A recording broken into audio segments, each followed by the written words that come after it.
A forgotten rancher saved an Apache girl from wolves. 15 years later, she returned as chief of the tribe. The horsemen appeared at dawn, but they weren't coming to collect debts. Dalton Keene watched from his cracked window as 5 Apache riders approached his failing ranch, moving with the precision of a war party, yet carrying no weapons. The lead rider dismounted and placed something small and weathered on his fence post, an object that made Dalton's weathered hands tremble. It was a child's leather bracelet, torn and stained with old blood. Dalton hadn't seen that bracelet in 15 years. He'd forgotten it even existed, but someone else had kept it all this time, preserved it, cherished it. The Apache woman, who now stepped forward, moved like water, like smoke, like something that could disappear if he blinked too hard. Her eyes held secrets that could burn down empires. "You don't remember me," she said, her voice carrying the authority of someone who commanded thousands. "But I remember the wolves." Dalton's breath caught the wolves, the night everything changed, the night he thought no one would ever know about. She stepped closer, and in the morning light, he could see the 3 small scars on her left wrist. Scars he had bandaged with strips from his own shirt while a child bled in his arms. But this woman wasn't a child anymore. This was someone who could make the earth itself obey. "My name is Ayanna," she said, and the way she spoke made it sound like a verdict. "I am chief of the Redstone Apache, and I have come to settle a debt that has been waiting 15 years to be paid." But the debt she spoke of wasn't what Dalton expected, and what she was about to offer him would change everything he thought he knew about justice, memory, and the price of being forgotten. The leather bracelet felt heavier than it should have. Dalton turned it over in his callous hands, studying the intricate beadwork that someone had painstakingly repaired over the years.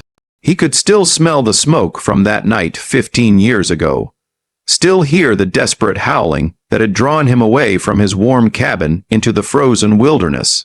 "You are bleeding so much," he said quietly, his voice cracking like old timber. "I thought you were going to die in my arms." Ayanna stood perfectly still, her dark eyes never leaving his face. The 4 warriors behind her remained mounted, silent as carved stone, but Dalton could feel their attention like heat from a forge. These weren't ordinary riders. They moved with the discipline of men who had seen war, who had survived when others hadn't. "I was 8 years old," Ayanna said.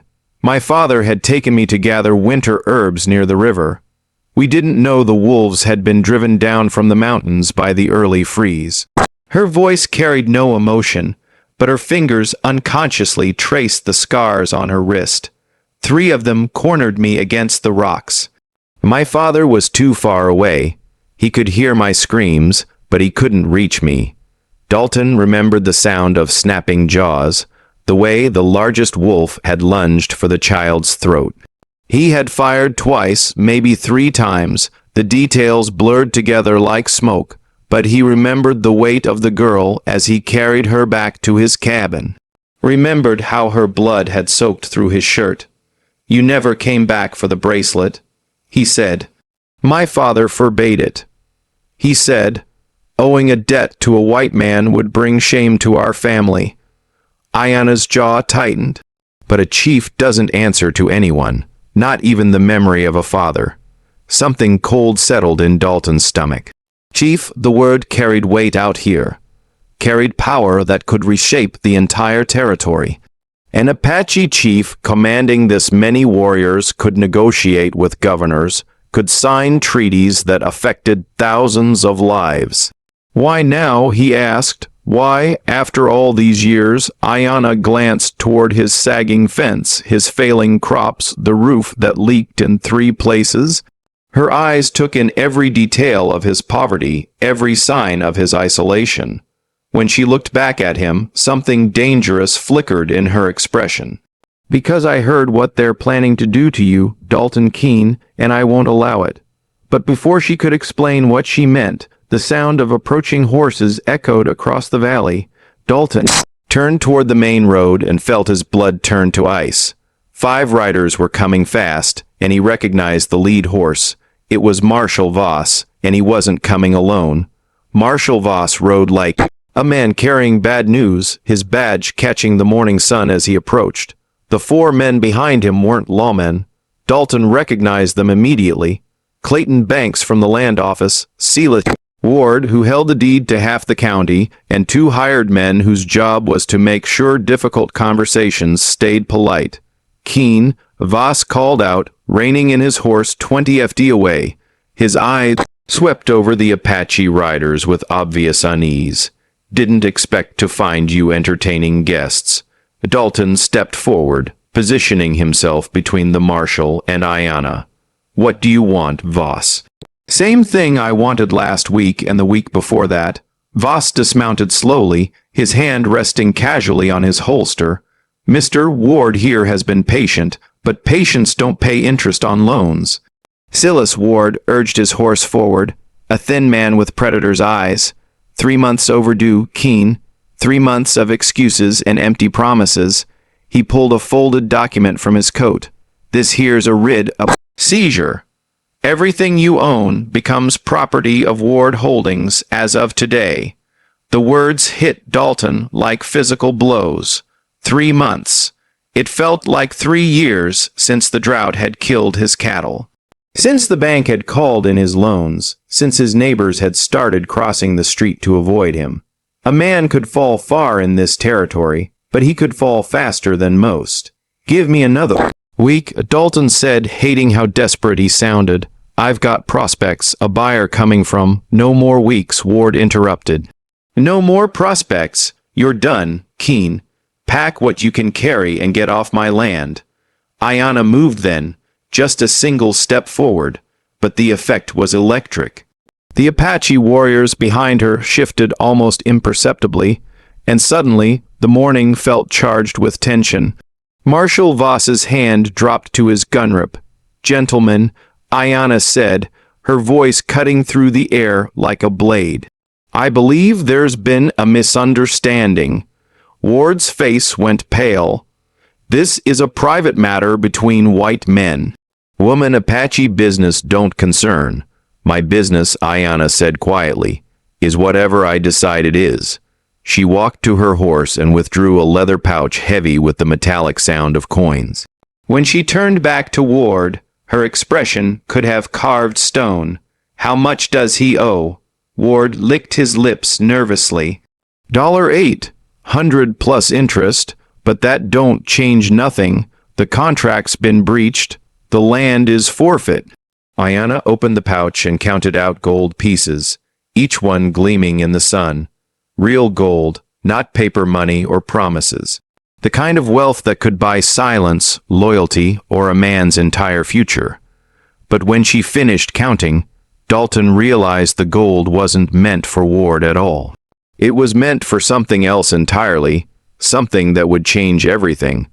Ayanna walked to Dalton's broken fence and drove a wooden stake into the ground with decisive strikes. Then she tied a strip of red cloth to the post, the fabric snapping in the wind like a battle flag. This land is now under the protection of the Redstone Apache, she announced, her voice carrying across the valley. Any man who trespasses here answers to me, Ward sputtered, his face turning crimson. You can't just claim white man's land. There are laws, treaties. The Treaty of Broken Hills, Ayanna said calmly. Article 7, Section 3. Apache tribes retain the right to grant sanctuary to any person who has provided aid to tribal members. She pulled a rolled document from her saddle bag, official seals gleaming. I have the authority to extend tribal protection to this property and its owner. Marshal Voss examined the document with shaking hands. Dalton could see the man's face go pale as he read. Treaties weren't suggestions out here. They were binding law backed by federal authority. Breaking one could bring down the territorial governor himself. This is nonsense, Ward snapped. What aid? When did this man ever help your people? Ayanna untied a leather cord from around her neck, revealing a small carved wolf tooth. 15 years ago, Dalton Keene saved my life. He fought 3 wolves with nothing but his bare hands and an old rifle. He carried me 7 miles through a blizzard.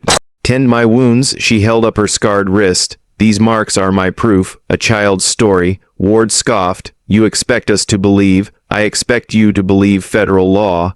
Ayanna cut him off. She mounted her horse in one fluid motion. Mr. Keene's dead is hereby assumed by the Redstone Apache. We will settle accounts with you in our own time, in our own way. Ward's confidence cracked. Dealing with a broke rancher was one thing.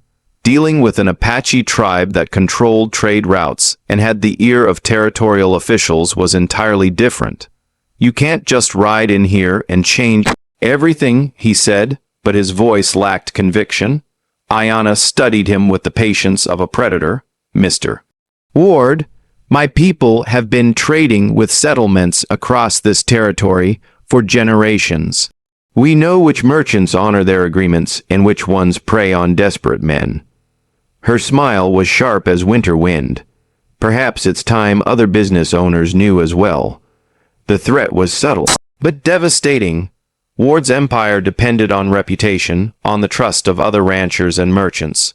One word from an Apache chief could destroy years of carefully built relationships. This isn't over, Ward muttered, yanking his horse around. No, Ayanna agreed. It isn't. As the men rode away, Dalton felt the ground shifting beneath his feet. Everything he thought he knew about his life, his failures, his place in this harsh world was changing. But Ayanna wasn't finished. She dismounted and walked to his cabin door, her expression suddenly vulnerable. There's something else, Dalton. Something I never told anyone. She touched the Wolftooth pendant. The night you saved me, you weren't alone in those woods. Dalton's hand froze on the cabin door. What do you mean, not alone? Ayanna's warriors dismounted and began making camp near the creek. Their movements efficient and purposeful. They would stay, Dalton realized. This wasn't a brief visit or symbolic gesture. This was protection, real and immediate. My brother was with me that night, Ayanna said quietly. Takakota, he was 10 years old, slow in the mind but quick to laugh. The wolves got him first. The words hit Dalton like a physical blow.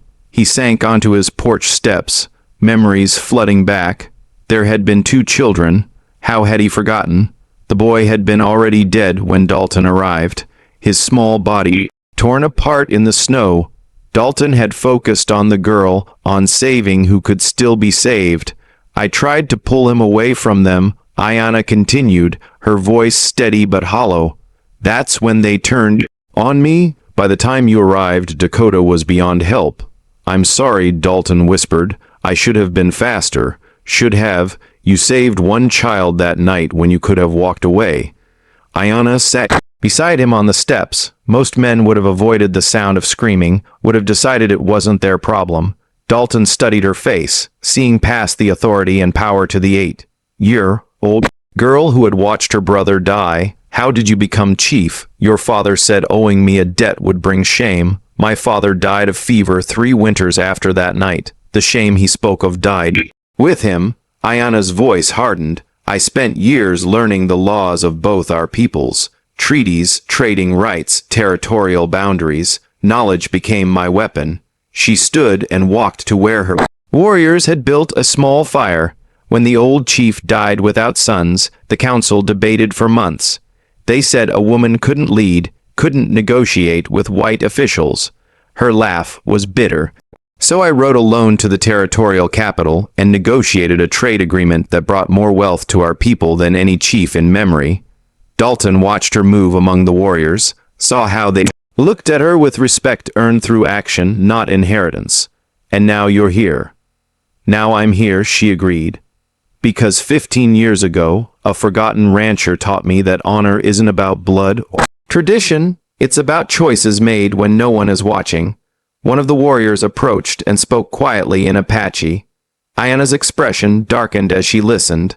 When the man finished, she turned Back to Dalton. Ward didn't go home, she said.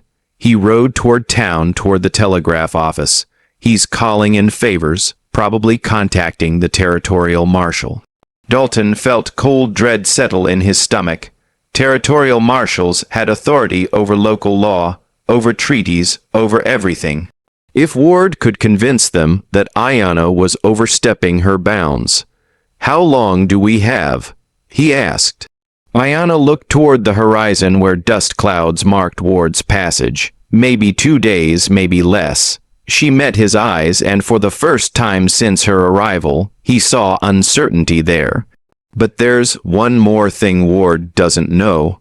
One thing that could change everything. Ayanna walked to her saddlebags and withdrew a rolled map. Its edges worn from years of handling, she spread it on Dalton's porch, weighing down the corners with stones. "Your land sits on the old winter trail," she said, tracing a path with her finger. "For 300 years, my people used this route to reach the sacred burial grounds in the northern mountains. Ward knows this." Dalton studied the map, seeing his property marked in precise detail. So he's not after your ranch for the debt money." Ayanna's voice carried the weight of accumulated knowledge. "The territorial government is planning a railroad through this valley. They need a clear path, no tribal claims, no treaty complications." The pieces began falling into place in Dalton's mind. Ward's eagerness to foreclose despite the small amount owed, the rushed timeline, the hired men who looked more like enforcers than debt collectors. Ward thinks if he controls your land, he controls the route. Ayanna continued. But tribal burial grounds are protected under federal law. The railroad can't touch them without renegotiating every treaty in the territory. Unless there's no one left to object, Dalton said grimly. "Exactly. Drive out the small ranchers, buy up the land cheap, present it to the railroad as a clean deal." Ayanna rolled up the map. "Ward's been doing this across 3 counties. Your ranch is the last piece he needs." Dalton felt anger building in his chest, not just at Ward, but at his own blindness. He'd thought his failures were personal, his isolation deserved. Instead, he'd been systematically destroyed by men who saw him as nothing more than an obstacle. "Why didn't you tell me this before?" he asked. "Because knowledge without power is just pain. Ayanna mounted her horse, but now you have power, the protection of my tribe, the backing of federal treaties, and something Ward doesn't expect." "What's that?" A witness to his crimes. Before Dalton could ask what she meant, hoofbeat hats echoed from the main road. But these weren't Marshal Voss's heavy horses or Ward's nervous clattering. This was a single rider, moving fast and desperate. A young Apache brave appeared over the hill, his horse lathered with sweat. He spoke rapidly to Ayanna in their native language, his words tumbling over each other with urgency. As he talked, Ayanna's face grew darker. When the brave finished, Ayanna turned to Dalton with eyes like winter storms. "Ward didn't go to the telegraph office," she said. "He went to Fort Collins.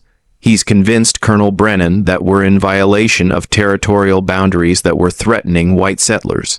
Dalton's blood turned cold. Fort Collins meant cavalry. Cavalry meant federal authority that could override any treaty, any protection Ayanna might offer. "How many soldiers?" he asked. 2 companies, 60 men, maybe 70. Ayanna's voice remained steady, but Dalton could see the calculation in her eyes.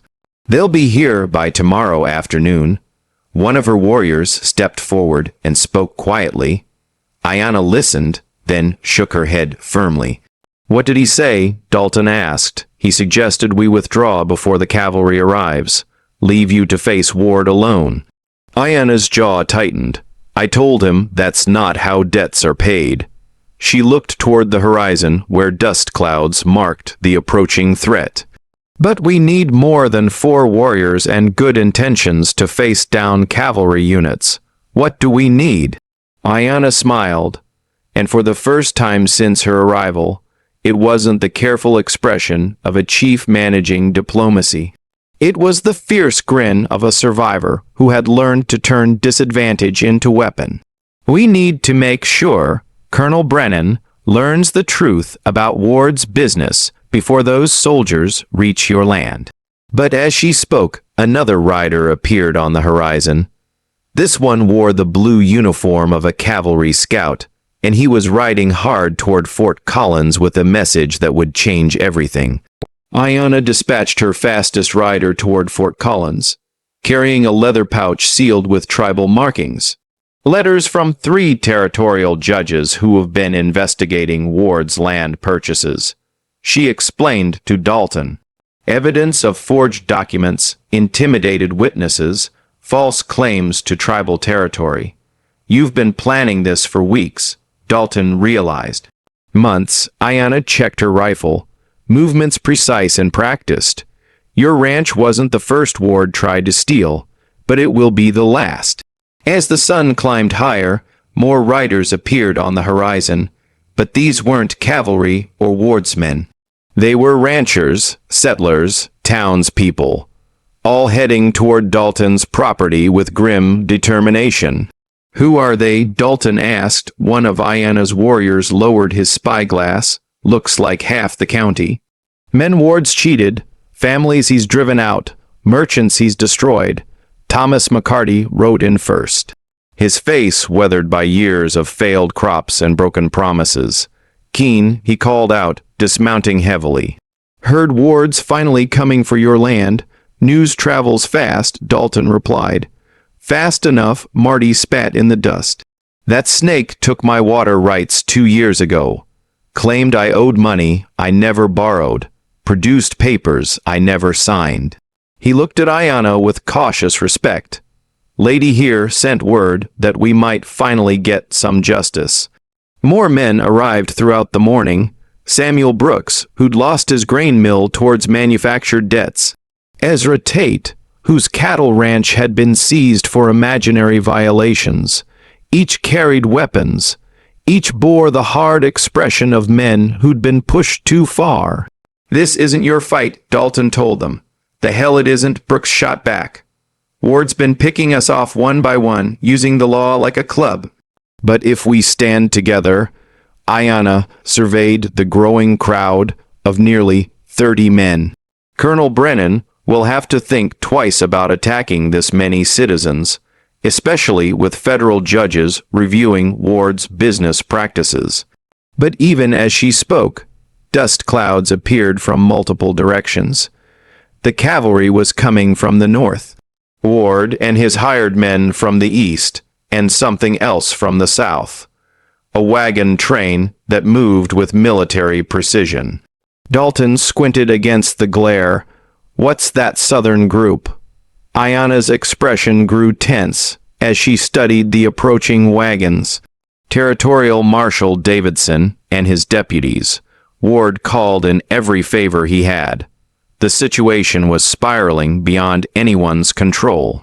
What had started as a simple debt collection was becoming a standoff between territorial authorities, federal law, tribal rights, and angry settlers. One wrong move could ignite violence that would echo across the entire territory. We're outnumbered 3-1, McCarty observed grimly. Numbers don't matter if we're in the right, Brooks replied. Being right don't stop bullets, Tate added. Ayanna climbed onto Dalton's porch and raised her voice to address the gathered men.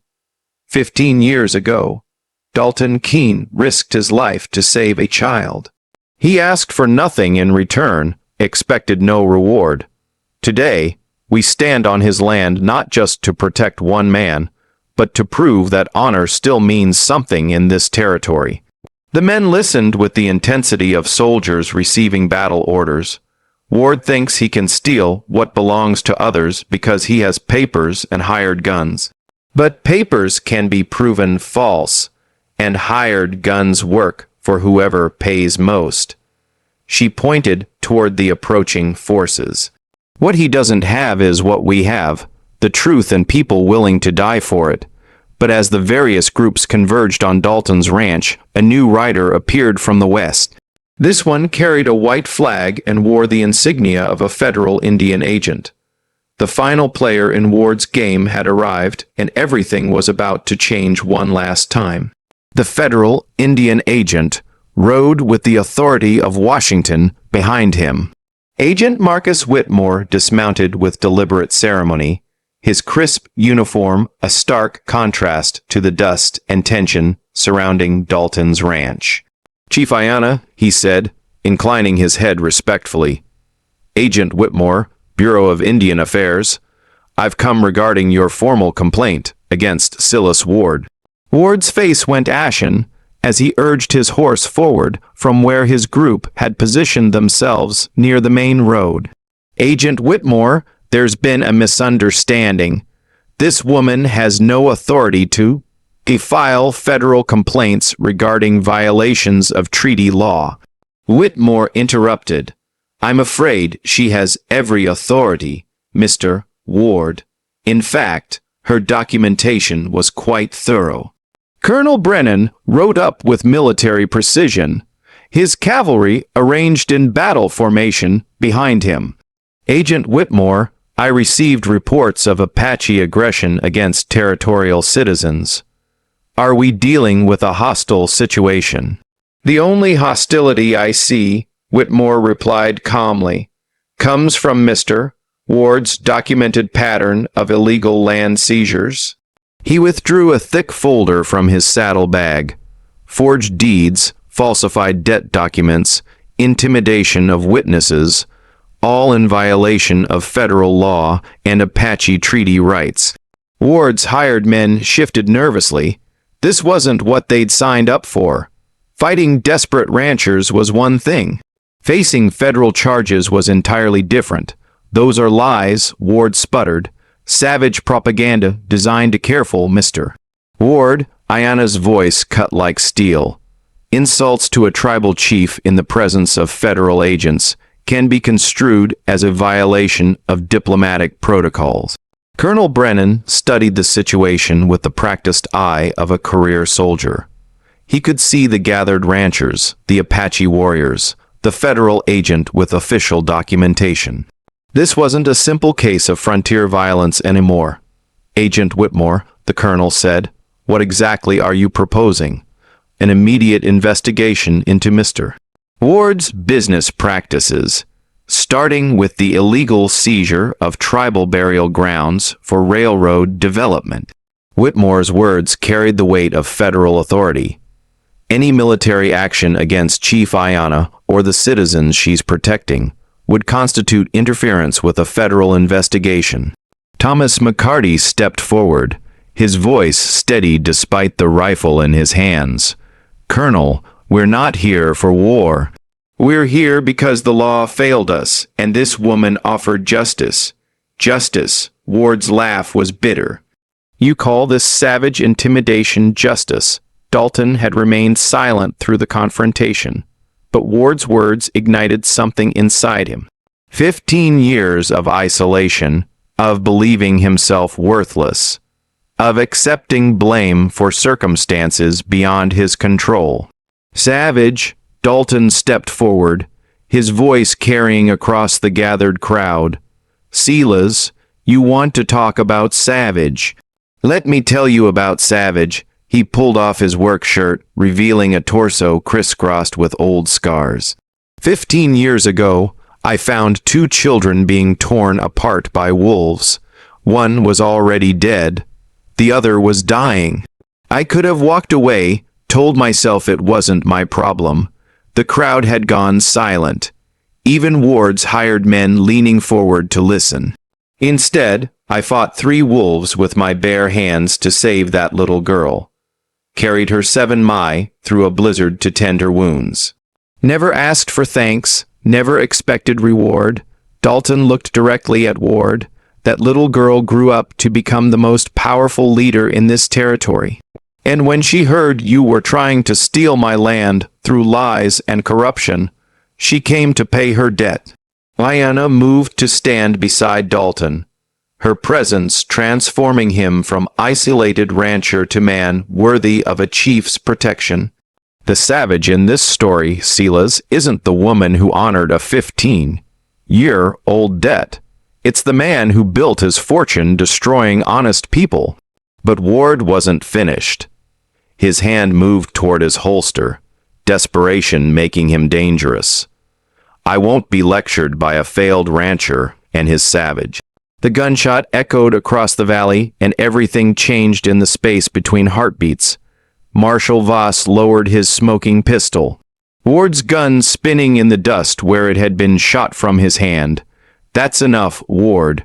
You're under arrest for attempted assault on a federal agent.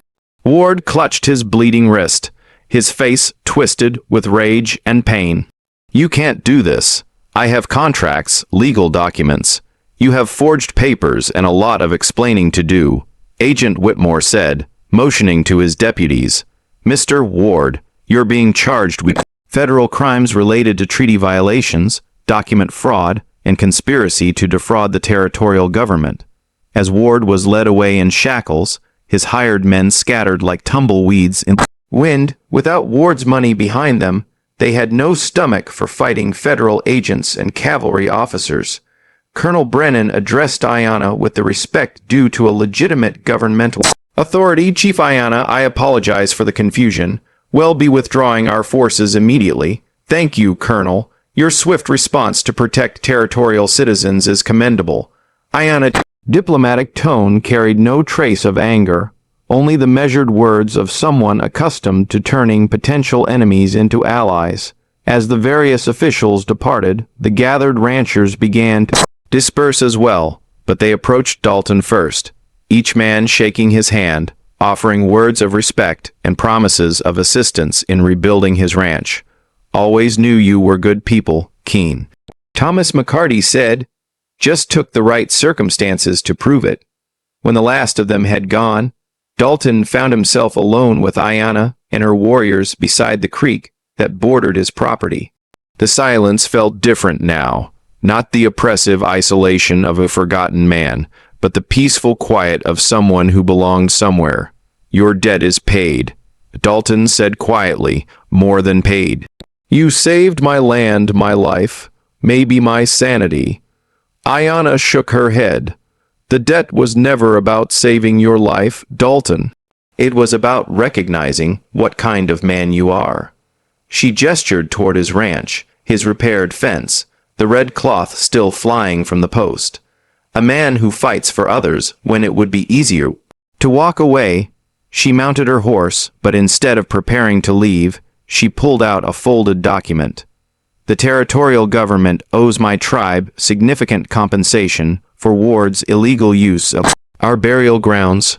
Part of that settlement includes water rights to this entire valley. Dalton felt his heart sink. After everything, would he lose his land anyway? I'm deeding those water rights to you, Ayanna continued, along with a contract to supply horses to the Apache reservation. You'll have steady income and the respect of every rancher in the territory. The transformation was complete.